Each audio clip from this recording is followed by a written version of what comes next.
आज हम सयाहत इस टॉपिक के बारे में मालूमात हासिल करेंगे। इंसान क्या करता है, अपने मुख्तलिफ मकासद के तहत क्या करता है, करीब या दूर के मकामात पर सफ़र करने के लिए जाता है। ये सफ़र त्यौहार, तकरीब, जश्न, खेल, सैर व तफरीह के लिए हो सकता है। किसी भी मकसद के लिए हम कर सकते हैं, या फिर हम किसी त्यौहार को मनाने के लिए अपने किसी रिलेटिव के पास जाते हैं, या फिर कोई तकरीब में जाते हैं, या फिर कोई मजहबी मकाम पर जाते हैं, या फिर खेल कूद के लिए जाते हैं। ये मकसद कुछ भी हो सकता है। तो ऐसे सफ़र पर जाने से पहले वो कई किस्म की तैयारियां करता है। यानी इंसान किसी सफ़र के लिए अगर जा रहा है तो उसके लिए वो पहले सफ़र पर निकलने से पहले बहुत सारी तैयारियां भी करता है। जैसे कौन सी तैयारियां?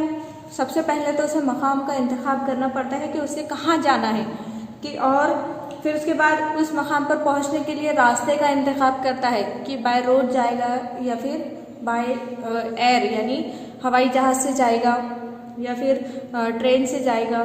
ठीक है। उसके बाद ज़रिए आमदरफ्त का इंतखाब, ज़रूरी अशिया वगैरह जमा करना, यानी आने जाने के लिए कौन से इसका इस्तेमाल करेगा ज़राए आमदरफ्त का।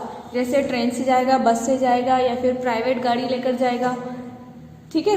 तो इस तरह अगर कहीं हमें घूमने फिरने के लिए जाते हैं तो हम उसके लिए सबसे पहले उसकी तैयारी करते हैं। पहले तो ये डिसाइड करते हैं कि हमें जाना कहाँ है, पहले मकाम डिसाइड करते हैं और फिर उसके बाद हमें किस तरह जाना है, कैसे जाना है, उसका हम डिसाइड करते हैं। फिर कब जाने वाले हैं उसका दिन और तारीख मुकर्रर करते हैं, वक्त मुकर्रर करते हैं। फिर उससे सफ़र पर हमें किन किन चीज़ों की ज़रूरत होगी उन सारी चीज़ों का भी हम इंतखाब करते हैं, पहले से ही तैयारी करते हैं।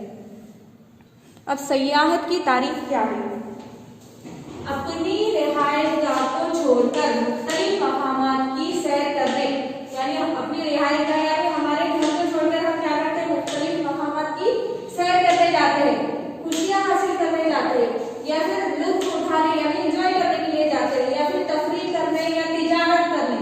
हम तो तफरीह करने के लिए भी जा सकते हैं या फिर तिजारत करने के लिए भी जा सकते हैं, या फिर क़ियाम करने यानी वहाँ पर कुछ दिनों के लिए ठहरने का भी हम इंतजाम मकसद से हम जा सकते हैं।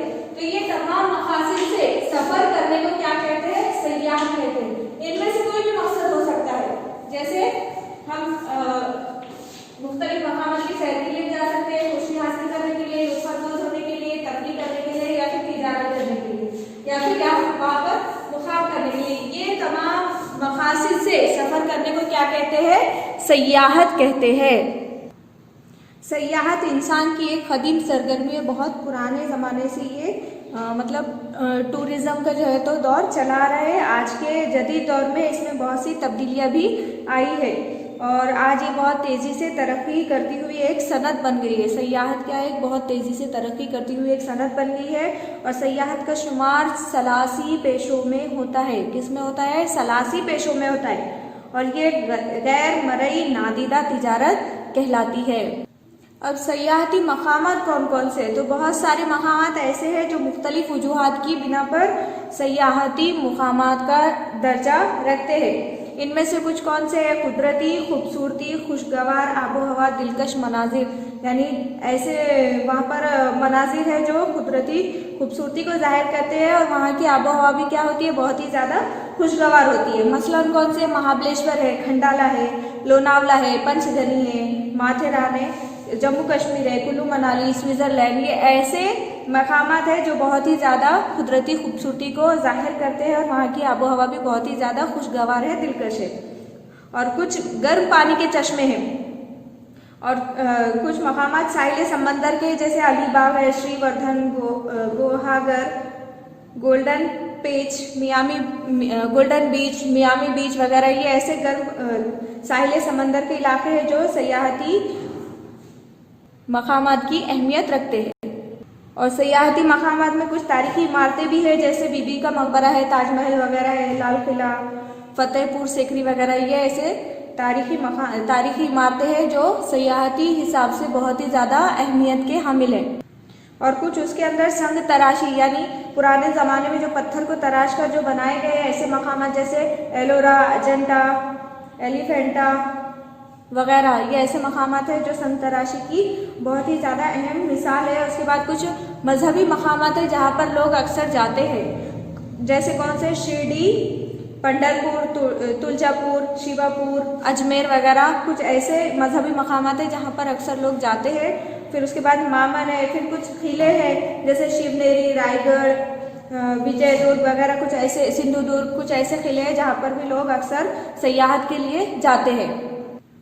यहाँ पर आपकी किताब में एक अहम भारत के जो है तो अहम सयाहती मकामात को जाहिर किया गया, बताया गया है। ये ऐसे मकामात है जहाँ पर लोग बहुत ही अक्सर घूमने फिरने के लिए, तफरी, सैरो तफरी करने के लिए जाते हैं।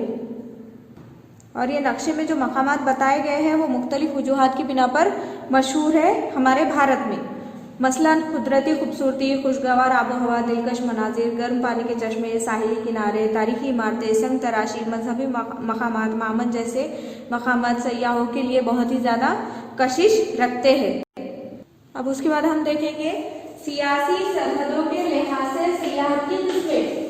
सियासी सरहदों के लिहाज से सयाहत की दो किस्में हैं। सबसे पहला उसमें है मुल्की सयाहत और दूसरा है गैर मुल्की सयाहत। तो सबसे पहले हम देखेंगे मुल्की सयाहत। मुल्की सयाहत, मुल्की सयाहत किसे कहते हैं? मुल्क के अंदरूनी इलाकों की सयाहत क्या कहलाती है? मुल्की सयाहत। यानी मुल्क के अंदरूनी इलाकों के अंदर ही हम जो है तो सैर करने ले जाएंगे, टूर के लिए जाएंगे, तो वो क्या कहलाएगी?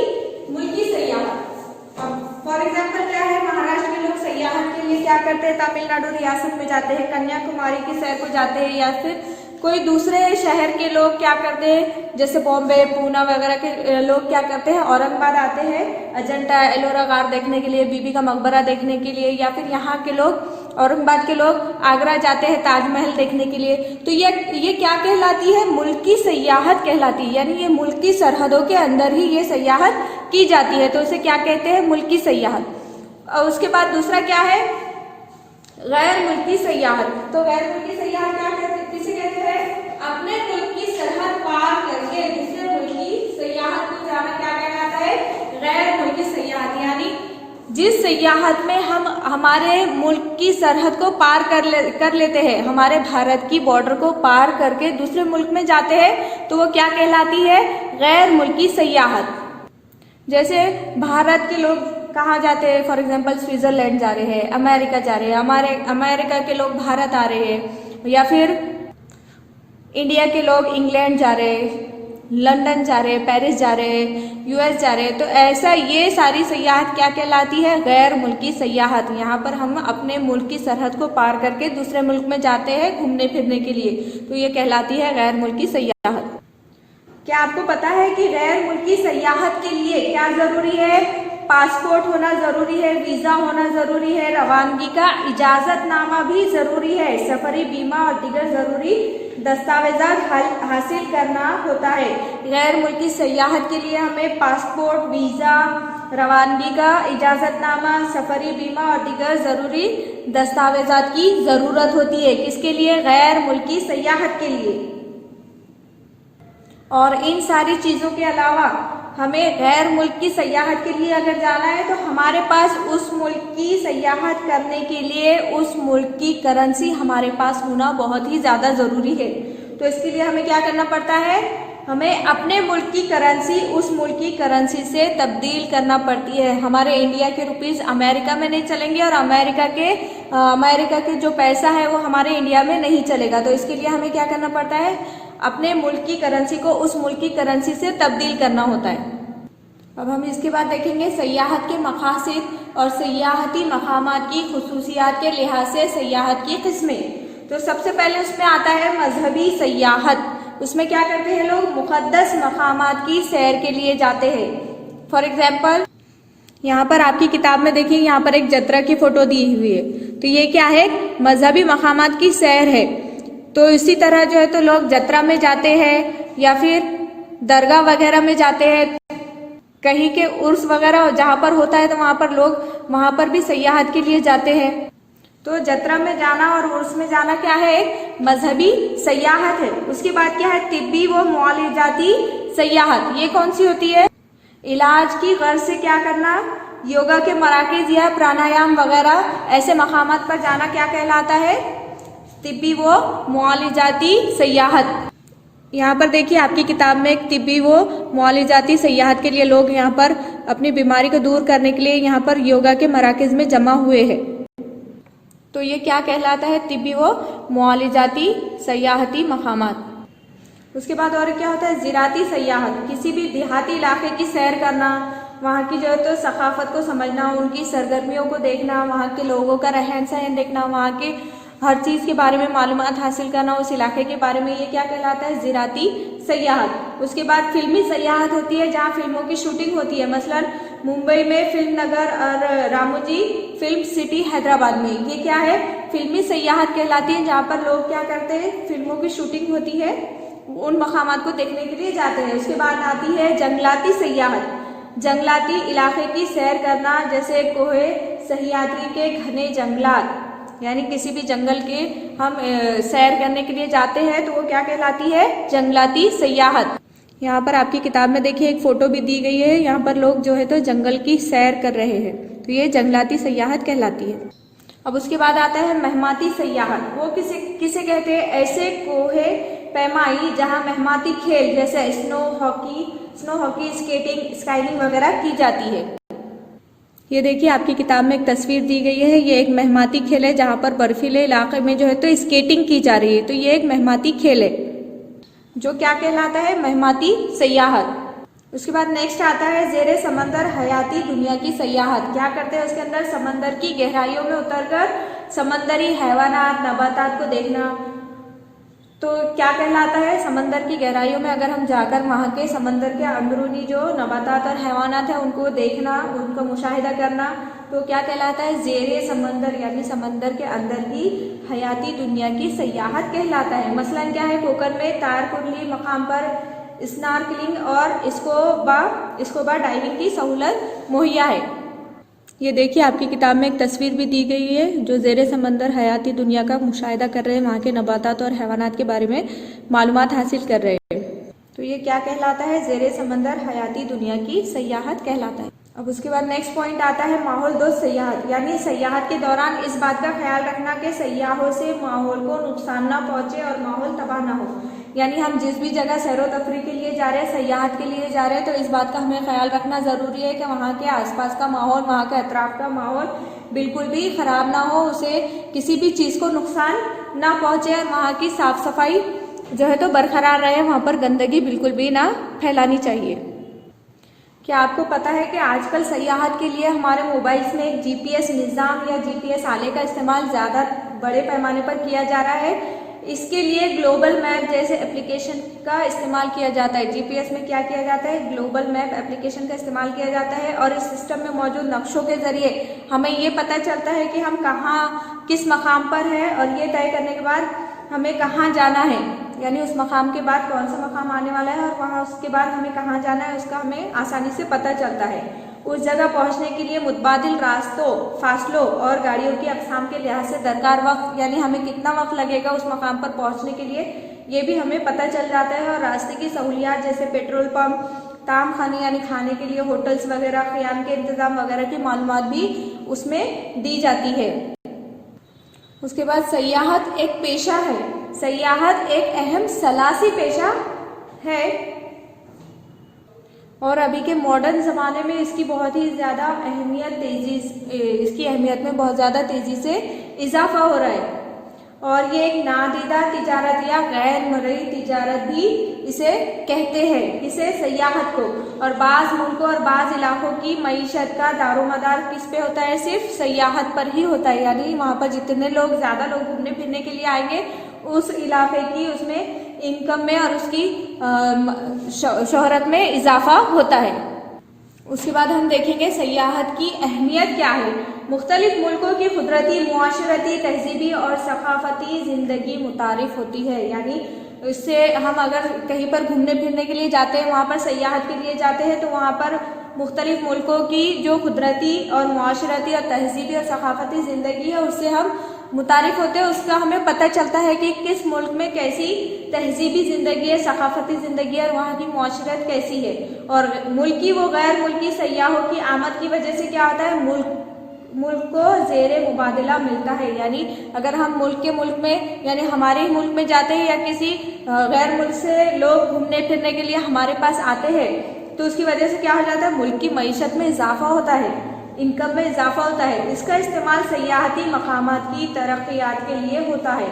और जो भी बाहर से टूरिस्ट आते हैं घूमने फिरने के लिए, उनसे जो भी हमें पैसा मिलता है तो उस पैसे से क्या किया जाता है, उसी सयाहती मकाम की तरक्की के लिए कोशिश की जाती है। उसकी जैसे रिपेयरिंग वगैरह जो भी अखराजात है उससे मुकम्मिल किए जाते हैं। और सयाहती मकामात के मकामी लोगों का रोजगार फराहम होता है और बहुत सारी अच्छी बातें भी होती है।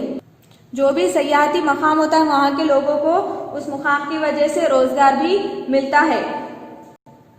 वो कैसे, जैसा कोई कुछ लोग जो है तो वहाँ के गाइड बन जाते हैं और वहाँ की जो है तो उस मकाम के बारे में उन्हें A to Z पूरी इन्फॉर्मेशन वो क्या करते हैं, टूरिस्ट लोगों को देते हैं। इसके अलावा क्या होता है, कुछ लोग जो है तो उसी मकाम के आसपास कुछ दुकानें वगैरह खोलकर बैठते हैं, जिसकी वजह से बाहर के आए हुए लोग वहाँ से खरीदी करते हैं। तो इस तरह लोगों को उस सयाहती मकाम की वजह से रोजगार भी फराहम होता है। और सयाहती अहमियत के पेश नज़र वहाँ के मकामी लोग क्या करते हैं, अपने इलाके की तहजीब व सकाफत और मनाजिर खुदरत का एहतराम और हिफाजत करने लगते हैं। यानी बाहर से दूसरे मुल्क से या फिर अपने ही मुल्क से जो लोग वहाँ पर आते हैं, टूरिस्ट आते हैं, तो उसकी वजह से क्या होता है, उस मुकाम के लोग उनके इलाके का बहुत ही ज़्यादा ख्याल रखते हैं, वहाँ की तहजीब व सकाफत का और वहाँ के जो कुदरती मनाजिर है उसका भी बहुत ज़्यादा ख्याल रखते हैं, एहतराम करते हैं। उसके बाद हम देखेंगे सयाहत का फ़रोग़ और सयाहत की किस्में। अब सयाहत को फ़रोग़ कैसे मिलता है, सयाहत की तरक्की और उसके फ़रोग़ के लिए क्या किया जाता है, मुख्तलिफ जो है तो एड्स दिए जाते हैं, इश्तिहारात दिए जाते हैं। तो सयाहत के पेशे में तरक्की होने में उसकी वजह से मदद मिलती है। जैसे न्यूज़पेपर्स में, टीवी में क्या किया जाता है, ऐड दिए जाते हैं, तो उसकी वजह से क्या होता है, सयाहत को फ़रोग़ मिलती है। और सयाहत के फ़रोग़ के लिए ही उसकी मुख्तलिफ नई किस्में वजूद में आई हैं। वो कौन कौन सी है? सयाहत की पहली किस्म है माहौल दोस्त सयाहत, यानी जिस सयाहत के दौरान इस बात का ख्याल रखा जाए कि सयाह से माहौल को नुकसान ना पहुँचे और माहौल तबाह ना हो, इस किस्म की सयाहत को माहौल दोस्त सयाहत कहते हैं। यानी जिस भी जगह हम टूर के लिए जा रहे हैं, घूमने फिरने के लिए जा रहे हैं, वहाँ के आसपास के माहौल को हम नुकसान ना पहुँचाए तो वो क्या कहलाता है, माहौल दोस्त सयाहत कहलाता है। और इस सयाहत के ज़रिए सयाहती मकामात पर कचरा ना डालने, सूती आलूदगी ना करने, दरख्तों और जंगल के चरिंदों व परिंद को नुकसान ना पहुंचाने वगैरह का ख्याल रखा जाता है। हर किस्म की सयाहत को माहौल दोस्त सयाहत बनाने की ज़रूरत है। इस किस्म की माहौल दोस्त सयाहत की किस्म में क्या होता है कि सयाहत के दौरान उस मकाम पर जहाँ पर हम घूमने के लिए गए हैं वहाँ पर जो है तो हमें कचरा बिल्कुल भी नहीं फैलाना चाहिए और वहाँ पर गंदगी बिल्कुल भी नहीं करना चाहिए। और वहाँ के जो दरख्त है, जंगल है, उन्हें जो है तो बिल्कुल भी तोड़ना नहीं चाहिए। और वहाँ पे जो भी चरिंद परिंद है, जानवर है, परिंदे है, उन्हें भी बिल्कुल भी नुकसान नहीं पहुँचाना चाहिए। तो ऐसी सयाहत क्या कहलाएगी, माहौल दोस्त सयाहत। और हर किस्म की सयाहत में माहौल दोस्त सयाहत का होना ज़रूरी है। उसके बाद नेक्स्ट सयाहत की किस्म है ज़राती सयाहत। इसमें क्या होता है, ये सयाहत वो किस्म की है जिसमें शहर से दूर आलूदगी से पाक मकामात पर ज़राअत से मुतालिक सरगर्मियों पर मुश्तमिल ज़रई ज़िंदगी का तारुफ करवाया जाता है। इसे देखने के लिए सयाहों को राग़िब किया जाता है। यानी क्या किया जाता है, शहरी इलाकों से दूर क्या किया जाता है, आलूदगी से पाक मकामात जो होते हैं वहाँ पर ज़राअत से मुतालिक जो सरगर्मियाँ होती है उस पर मुश्तमिल ज़रई ज़िंदगी का वहाँ पर तारुफ करवाया जाता है। और इसे देखने के लिए जो टूरिस्ट है उन्हें अट्रैक्ट किया जाता है। इसमें शहरी इलाके के लोग देहाती इलाकों में जाते हैं। इस सयाहत में क्या हो जाता है, ज़राती सयाहत में जो शहर के लोग होते हैं वो कहाँ जाते हैं, देहाती इलाकों में जाते हैं और किसानों की मेज़बानी कीमतन कबूल करते हैं। और जो किसान उनकी मेज़बानी करते हैं वो उसे कबूल भी करते हैं। महाराष्ट्र के पूना और कोल्हापुर में ज़रई सयाहत को फ़रोग़ दिया जा रहा है। कहाँ पर, महाराष्ट्र के पूना और कोल्हापुर में इस ज़रई सयाहत को फ़रोग़ दिया जा रहा है। नेक्स्ट है फिल्मी सयाहत। फिल्मों की शूटिंग के दौरान क्या होता है, आमतौर पर शूटिंग के मकामात पर लोगों का हुजूम हो जाता है, वहाँ पर बहुत ज़्यादा भीड़ हो जाती है। ये देखते हुए फिल्मी सयाहत का तस्वुर इंतज़ामिया के जहन में आया।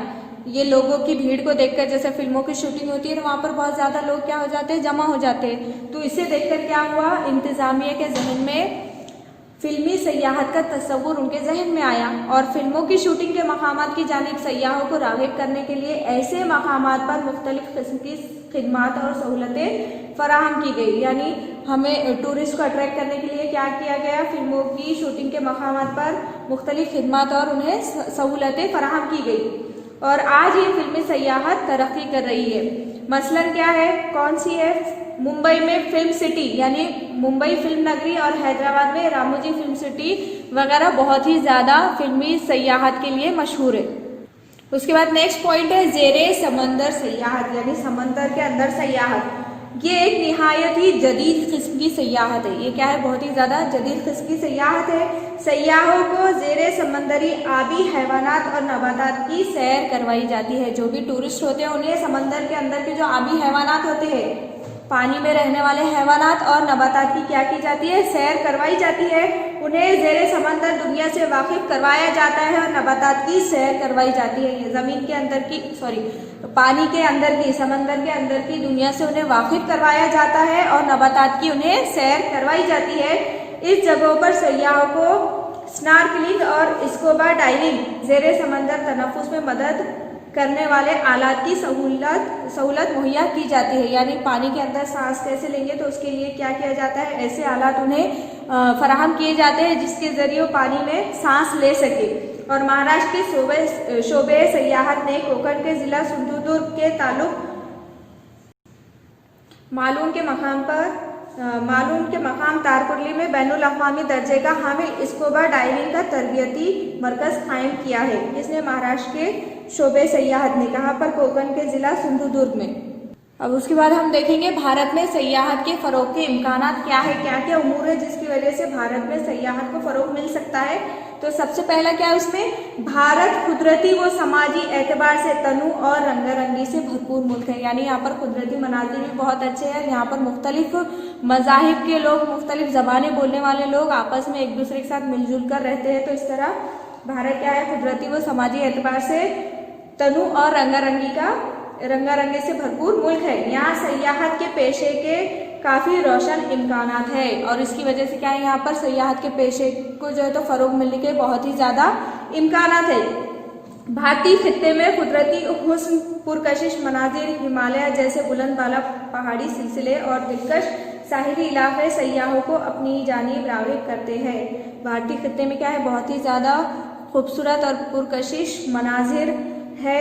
ऐसे इलाके जहाँ पर बहुत ही ज़्यादा क्या है वो देखने के काबिल है। और हिमालय जैसे बुलंद और बाला पहाड़ी इलाका जो है वो भी क्या करता है, टूरिस्ट लोगों को अपने तरफ अट्रैक्ट करता है, राग़िब करता है। भारतीय सकाफत की रंगारंगी त्यौहार, तकरीबात, रसूम, लिबास, भारतीय मसालों से बने लजीज पकवान और भारतीयों की मेज़बानी की वजह से भी भारत में सयाहत के शोबों में तरक्की के रोशन इम्कानात मौजूद है। यानी यहाँ पर अलग अलग किस्म के त्यौहार मनाए जाते हैं, अलग अलग तकरीबात मनाई जाती है, अलग अलग रस्में हैं हर मज़हब की। और उसके बाद यहाँ के लोगों का लिबास भी एक जैसा नहीं है, हर मज़हब के, हर इलाके के लोगों का लिबास अलग अलग है। और यहाँ के मसाले जो है, भारत के जो मसाले हैं उससे जो लजीज पकवान बनते हैं वो भी क्या करते हैं, लोगों को अट्रैक्ट करते हैं। और भारतीयों की जो मेज़बानी की जो अच्छी आदत है उसकी वजह से क्या होता है, यहाँ पर टूरिस्ट भारत आने के लिए और यहाँ पर सैर करने के लिए अट्रैक्ट होते हैं। अब हम देखेंगे कि सयाहत की वजह से माशी तरक्की कैसी होती है। सयाहत के फ़रोग़ के ज़रिए मुल्क की मईशत को बड़ा फ़ायदा पहुँचता है। यानी जैसे जैसे टूरिज़्म को फ़रोग़ मिलेगा तो उसकी वजह से क्या होगा, हमारे मुल्क की जो मईशत है उसको ज़्यादा फ़ायदा पहुँचेगा। सयाहती मकामात पर होटलों, दुकानों, आमदरफ्त के वसाइल तामीर हो जाने पर मईशत को बराह रास्त फ़ायदा पहुँचता है। यानी जो भी सयाहती टूरिस्ट एरिया होता है वहाँ पर क्या करते हैं, बहुत ज़्यादा होटलें होती है, दुकानें होती है और आने जाने के जो आमदरफ्त के वसाइल वगैरह होते हैं। तो उसकी वजह से क्या होता है, मईशत को बराह रास्त यानी इनडायरेक्टली फ़ायदा पहुँचता है। सयाहत की वजह से बुनियादी सहूलियात तरक्की पाती है। टूरिज़्म की वजह से क्या होता है, जो बुनियादी जो सहूलियात है वो तरक्की करती है। रोज़गार के मौक़े भी लोगों को मिलते हैं जिसकी वजह से इलाके और मुल्क की मईशत को बराह रास्त फ़ायदा हासिल होता है। इसकी वजह से क्या हो जाता है, मुल्क की मईशत को इनडायरेक्टली फ़ायदा पहुँचता है। गर्ज़ के सयाहत किसी मुल्क की, किसी इलाके की मुआशी तरक्की में ज़बरदस्त किरदार अदा करती है। यानी टूरिज़्म की वजह से क्या होता है, किसी भी मुल्क की और किसी भी इलाके की जो मुआशी तरक्की है उसमें वो टूरिज्म क्या करता है, बहुत ही ज़्यादा अहम किरदार अदा करता है। सयाहत मादी तौर पर नज़र ना आते हुए भी मुल्क को मुआशी फ़ायदा पहुंचाती है, यानी वो जो है तो सयाहत जो है तो मादी तौर पर हमें नज़र नहीं आती, लेकिन उसकी वजह से मुल्क को मुआशी फ़ायदा बहुत पहुंचता है। इसलिए इसे गैर मरई तिजारत यानी नादीदा तिजारत कहते हैं, क्योंकि ये मादी तौर पर हमें नज़र नहीं आती लेकिन फिर भी हमें इससे फ़ायदा ज़रूर पहुंचता है।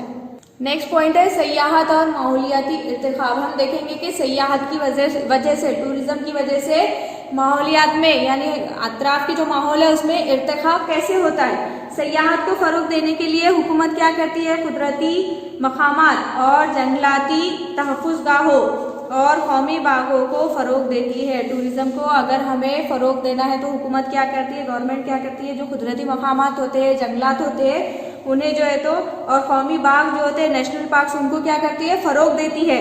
और माहौलियाती तहफ़्फ़ुज़ के पेश नज़र सयाहती मकामात को फ़रोग दिया जाता है और जो माहौल का तहफ़्फ़ुज़ किया जाना चाहिए, जैसे वहाँ के जो भी पेड़ पौधे हैं, जंगलात है, उसके तहफ़्फ़ुज़ के पेश नज़र क्या किया जाता है, सयाहती मकामात को फ़रोग दिया जाता है। और सयाहती मकामात पर रिहाइश गाहें, होटलें, आमदोरफ्त के ज़राए भी माहौलियाती तहफ़्फ़ुज़ को सामने रखकर बताए जाते हैं। सयाहती मकामात पर क्या होता है, टूरिस्ट प्लेस पर जो रिहाइश गाहें यानी रहने की जगह होती है, होटलें होते हैं और आने जाने के जो ज़राए होते हैं, ज़राए हमलो नक़ल आमदोरफ्त के जो ज़राए होते हैं, वो भी माहौलियाती तहफ़्फ़ुज़ को सामने रखकर ही बताए जाते हैं। और यहाँ पर बिजली और पानी का इस्तेमाल बहुत एहतियात से किया जाता है। कहाँ पर, टूरिस्ट प्लेस पर। और तवानाई के काबिल तहदीद ज़राए का ज़्यादा से ज़्यादा इस्तेमाल किया जाता है। ये तमाम उमूर की वजह से क्या हो जाता है, माहौलियात का इर्तिखा होता है, उसमें तरक्की होती है और सयाहत माहौलियात के इर्तिखा में मुआविन व मददगार साबित होती है। उसके बाद हम देखेंगे सयाहत और सेहत। तिब्बी सयाहत सयाहत की एक जदीद किस्म है। सयाहत के टूरिज़्म की एक जदीद किस्म क्या है, तिब्बी सयाहत, जिसमें सयाह सयाहत के साथ साथ अपना इलाज करवाते हैं। जिसमें जो टूरिस्ट लोग आते हैं वो टूरिज्म के साथ साथ क्या करते हैं, अपना इलाज भी करवाते हैं। भारत में चूंकि इलाज और ऑपरेशन के अखराजात निस्बतन कम है, इसलिए दुनिया के बहुत सारे ममालिक के मरीज इलाज के लिए भारत में आते हैं। भारत में जो है तो बहुत सारी बीमारियों का इलाज और ऑपरेशन बहुत कम खर्च में होता है, इसीलिए दुनिया के बहुत सारे मुल्कों से क्या होते हैं, मरीज यहाँ पर इलाज करने के लिए भारत में आते हैं। और जो टूरिस्ट प्लेस होता है वहाँ पर उनके इलाज का इंतज़ाम किया जाता है और उसी मतलब उनके टूरिस्ट प्लेस पर ही उनके इलाज का इंतज़ाम किया जाने की वजह से वो क्या करते हैं, भारतीय आयुर्वेद, योगा की तालीम और प्राणायाम वगैरह के जरिए जिस्मानी तंदुरुस्ती और सुकून क़ल्ब यानी दिल का सुकून हासिल करते हैं। और ऐसे लोगों को दरकार सहूलियात के जरिए भी तिब्बी सयाहत को फ़रोग हासिल होता है।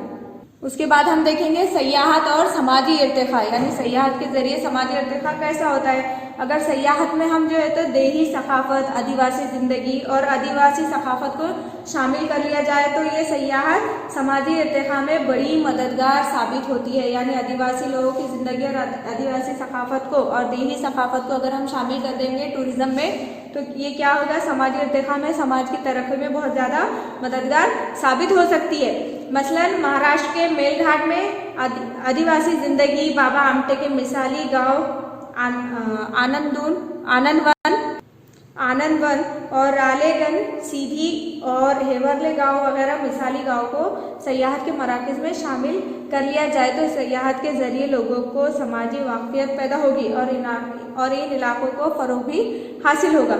इस तरह सयाहत के ज़रिए कुछ मखसूस समाजी मंसूबों को फ़रोग़ हो सकता है, यानी टूरिज़्म के ज़रिए जो कुछ मखसूस समाजी मंसूबे हैं उन्हें भी फ़रोग़ मिल सकता है। भारत में सयाहत के ज़रिए समाजी इर्तिखा के बहुत ज़्यादा इम्कानात है। अगर हम टूरिज़्म को फ़रोग़ देंगे तो उसकी वजह से क्या होगा, समाज की तरक्की के भी बहुत ज़्यादा इम्कानात है, चांसेस है। क्या आप जानते हैं कि महाराष्ट्र कॉरपोरेशन बराए फ़रोग़ सयाहत MTDC ने कई मंसूबे रूबे अमल में लाए हैं। अहम सयाहती मकामात पर आराम घर, आबी खेल, साहिलों पर सयाहती रिहाइश गाहें जैसी सहूलियात मुहैया की गई है। सयाहत के लिए खुसूसी ट्रेन डेक्कन ओडेसी शुरू की गई। ये ट्रेन MTDC, भारतीय रेलवेज और वजारत सयाहत के ताउन से चलाई जाती है। ये ट्रेन किसके ज़रिए, MTDC और भारतीय रेलवेज और वजारत सयाहत के ताउन से, उनकी मदद से चलाई जाती है।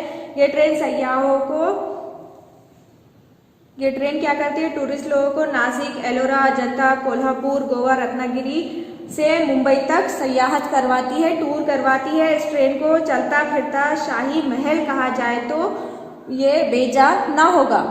इसी किस्म की और एक ट्रेन है जिसे पैलेस ऑन व्हील्स कहा जाता है। ये ट्रेन सयाहों को दिल्ली से जयपुर, उदयपुर, भरतपुर, आगरा, दिल्ली तक सफर करवाती है। मुतअद्दिद गैर मुल्की सयाह भी इस ट्रेन से सफर कर सकते हैं। हाल ही में सयाहत की दिलकशी में इजाफा करने के लिए भारतीय महकमा रेल ने आर पार देखने के लिए शफाफ बोगी यानी विस्टा डोम मुतारिफ करवाई है। विशाखापट्टनम और करीनादल के दरमियान ये ट्रेन चलती है।